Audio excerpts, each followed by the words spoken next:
So I'm here with Mr. Courtney Connell. Can you see me? Yeah, I can see you. We'll start again, shall we? Yeah. I'm here with Mr. Courtney Connell, who most of you will know. Can I see you? Yeah. Shall I start again, Courtney? I'm here with Mr. Courtney Connell. I'm here with Mr. Courtney Connell, who most of you know as being London cab driver, former Knowledge of London examiner, and also knowledge school teacher as well. Kinda, yeah. Kind of. He's sort of semi-retired nowadays. He's leaving it all to the younger ones to do. So, Courtney, the knowledge. Yes, my man. What is the knowledge? The knowledge is power. Knowledge is power. No. You see that on the film, The Knowledge, didn't you? And on the sign outside the church, knowledge is power. What is the knowledge? Well, the way I see it, the knowledge is you study in London in its entirety. Yep. You will not remember everything. Yes, but you will know a good portion of it if you do it properly. Yep. Okay? And that will enable you to drive a London cab, be a proud ambassador of London. Yep. Yes? And take the people basically where they need to go without any hindrance. So it's not a case of, oh, where is that? And having to look up everything on a sat nav or whatever, yeah? But the knowledge is very in detail. Now, since they've changed it a bit, with the book of 6,000 points. Yeah. You know, there are people out there worried that they've made, because I think they said it in their, with this think tank about making the knowledge easier. So people are, mostly cab drivers are thinking, well, they made it easier. What's that going to do? Well, they can't really make it easier. How are you going to do that? Yeah. Unless you ask them 2 questions, big points, and that's it. Well, in my which is not the case. Every time Transport for London's tried to make it easier, it's actually taken people longer to do it. And it is. It has made it.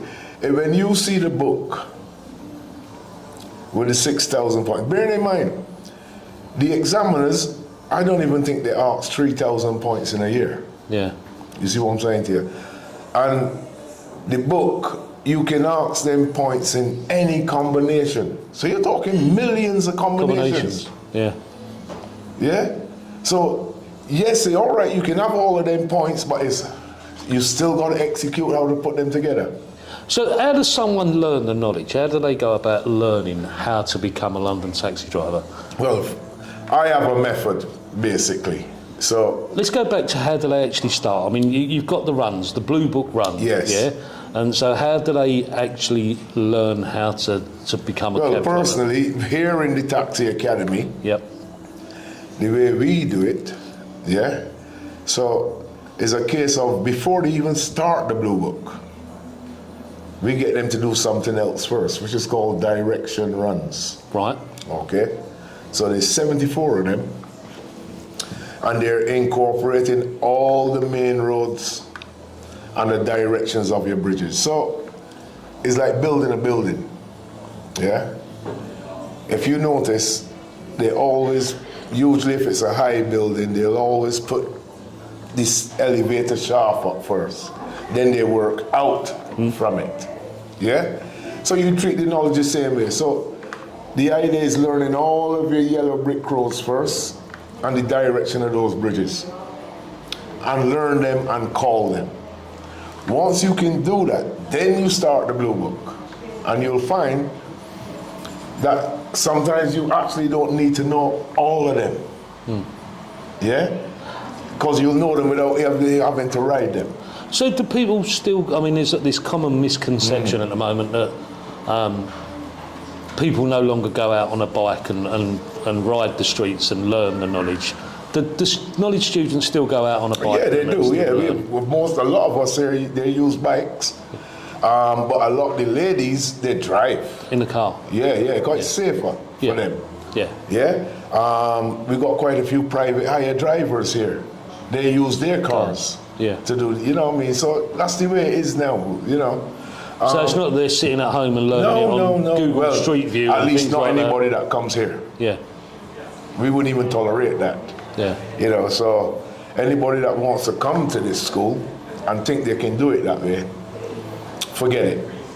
So when someone's going around, and I mean, when I did the knowledge, I mean, I've heard people talk about knowledge on various podcasts and things recently, but when I did it, you sort of build up a picture of the map and also a picture of London in your mind. Yeah. Is that how you still advise people to do it? Yes, because remember, well, the question is this: if you was building a building, would you build it without a blueprint? No. Why not? Because you need something to work from. Well, the map of London is your blueprint. Yeah? So if you don't constantly have that, when you have a map, say out doing your runs, you're getting a bird's eye view of London. So you're literally looking at London from above. Okay? And you can recognize things better from above than just looking at it with the naked eye. It's like soldiers. If you notice in maps soldiers have, it shows the terrain, everything is different than this. Yeah? So it's like an aerial view, isn't it? Yeah. So you recognize it better, you can see the shape of things better. Yeah. Some of them in here, I'll ask them, you take a road like Farringdon Street, and I'll say to them, how does it look to you? And they'll say, straight. And I'll say, well, have a look at the map and tell me if it's straight. And you'll notice once you get to around Clerkenwell Road, it starts to bend to the northwest. Yeah? So when you imprint these things in your mind, you're able to see it as clear as day. So in here, we advise people, and if you look right now, for a little spot like this, what we got? 1, 2, 3, 4, 5, 6, 7, 8, 9, 10, 11, and there's more maps over there. Because that's the whole idea. You must, in here, when I'm doing the class, I don't want to see their face. They have to be on the maps. Yeah. Yeah, because the map is the most important thing, part of this knowledge. So basically what you're saying is when you're out on the bike, you're building up a picture of London, but also using the map as your reference point. What we got to realize is now some people, like I have a girl here really, she can't really see the small maps like that. So some people use their iPad. Yeah? But they're still using a map. Yeah, you see, the iPad is like, when you used to get people who get the map in sections. That's what the iPad is like. So if you have one of these fold-up maps, you can fold it to where you want, and you will see the roads in a continuous motion. With the iPad, you've got to flip. Same like using sections of the map. So you lose your direction. Yeah? But again, we got to face the fact is that some people, they find it a bit small to see it. Yeah? So you have to give and take with them. You know what I mean? So do you think the knowledge has changed over the years, or do you think it's still the same as it's? Well, it has changed, because, and it's got to change now to incorporate what they have done to the streets of London. Yeah, obviously. Because since the lockdown, lots has changed. So it's got to change to suit that. Yeah. Yeah? We have a lot of roads now where, like school roads, for instance, you got times on them now. Yeah. Things like this. So all these things you got to get to use with. Yeah? So it's like somebody goes on an appearance. If the examiner stipulates, the present restrictions apply. So let's say you went for an appearance at 9:30 in the morning. So you've got to know these time restrictions. You and I didn't have to do that. No. They have to do it now. Yeah. So if you went for an appearance at 9:30 in the morning now, yes, the present restrictions apply. So let's say you go and use a road where they've got those times, you went through it. You've got to know it. So when someone does the knowledge now, do you, I mean, when I did it, the examiner could ask you basically any street in London.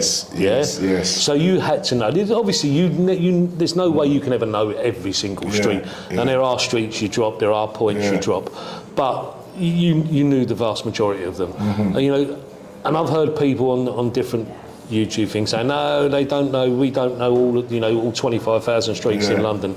Yeah. And no, we don't know all 25,000 streets in London, but when you're doing the knowledge, you have to know the vast majority of them. Yes, you do. Because you can be asked anything, can't you? Look, you're not going to remember everything. If you did, then you'd be the greatest computer going. Yeah. Yeah? But you've got to know the vast amount of it. But what's made it a bit different now is this book of 6,000 points. Yeah.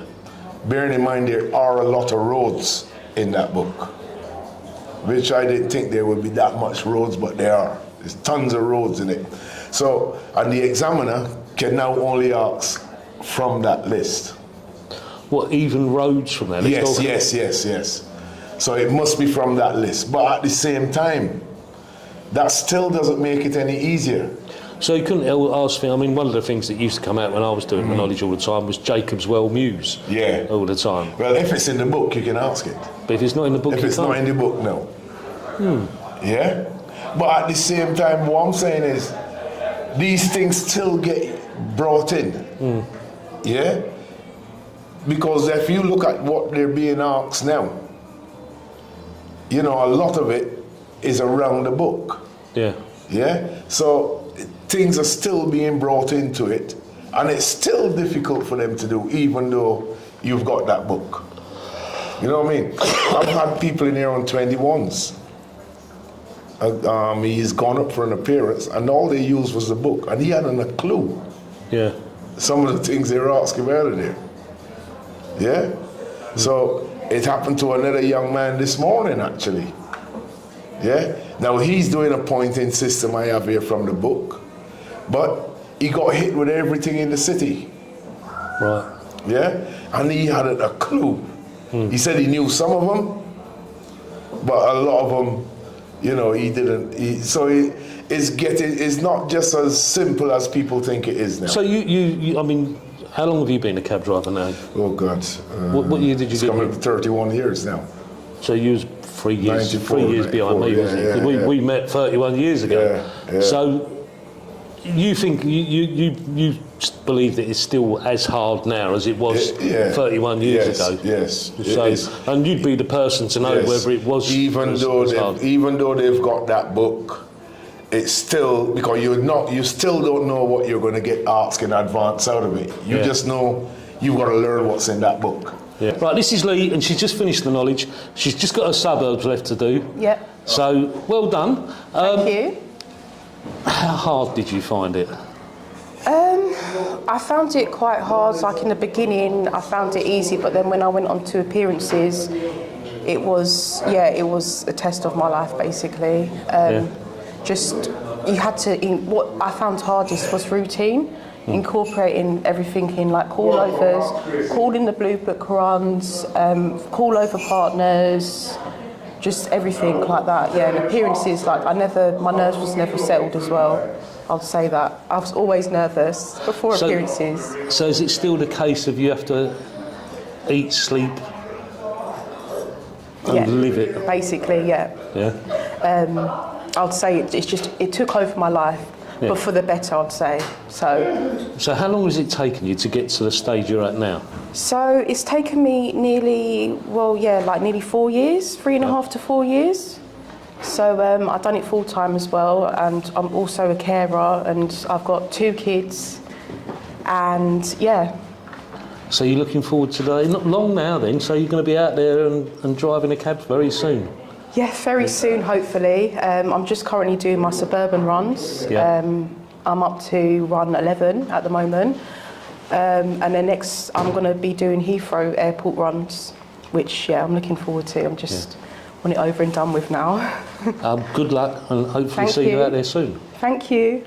Right, so I'm here with Sandro, and Hello. you attended the Knowledge Academy, didn't you? The Taxi Academy. When it first opened, from the first day I was here, induction, all the way till I got my badge. So I was there from the very first day. And how did you find the bully, Courtney? It's because people have accused him of being a bit of a bully. So how did you find him? You know what it was? Like, before the school opened, Courtney got in touch with me, and I kind of already got his like You tough, realise stern he's just approach. like a big teddy bear, really. No, he kind of, I got his stern approach on the phone. Like he was giving me, I was at work and he was giving me questions, and so I was kind of prepared for him, because I knew like, oh, he believes in tough love on the knowledge. So how long did it take you to do the knowledge? Yeah, and you know, this school is, I did struggle. It took me longer than it should. It took me 5.5 years. Yeah. But I was making every mistake in the book you can imagine until the school came. Before the school came along and the classes opened up, I was struggling on 56s. I'd almost got redlined twice. So, and then when this school opened, I only got like 5 60s after that. Mainly because, you know, not following the things that have been taught at the school, but it took me 5.5 years. But a lot of that, I believe the school was around before, when I was on the 56s, it would have cut a lot of time off. But if it wasn't for the school, I don't know, I'd probably still be on on the knowledge. So how long have you been a cab driver now? I got my badge in September. So 6 months. 6 months now, yeah. So how are you finding it? It's even better than I imagined. Just everything about the job. The freedom of it. You can work it so many ways. You can work local. You can work apps. You can work, just in town. And I love London. And for me, it doesn't feel like a job. And you've decided to come back to here and Yes. and teach as well and Yes. take classes as well. What made you decide to do that? Like this school, like I said, if it wasn't for the school, I probably wouldn't have got my badge when I did. So even when I was in the school, I was the most advanced when the school opened up. I was the only one that was on like just through my middle of 28. So I was always the most advanced in the school. So even during the time I was at the school, I was helping, you know, the younger, the less further advanced students in the school. So I always had that in me to give back. So as soon as Courtney and Tom said that there's a new slot opened up, we got another day to teach, I just jumped. I had no hesitation. I just wanted to. I guess in my nature, I just wanted to pass on the knowledge to and get the people that I was studying with on the knowledge, who were near the beginning and now they're on 21s. I wanted to help get them through as well. So that's basically it. Great.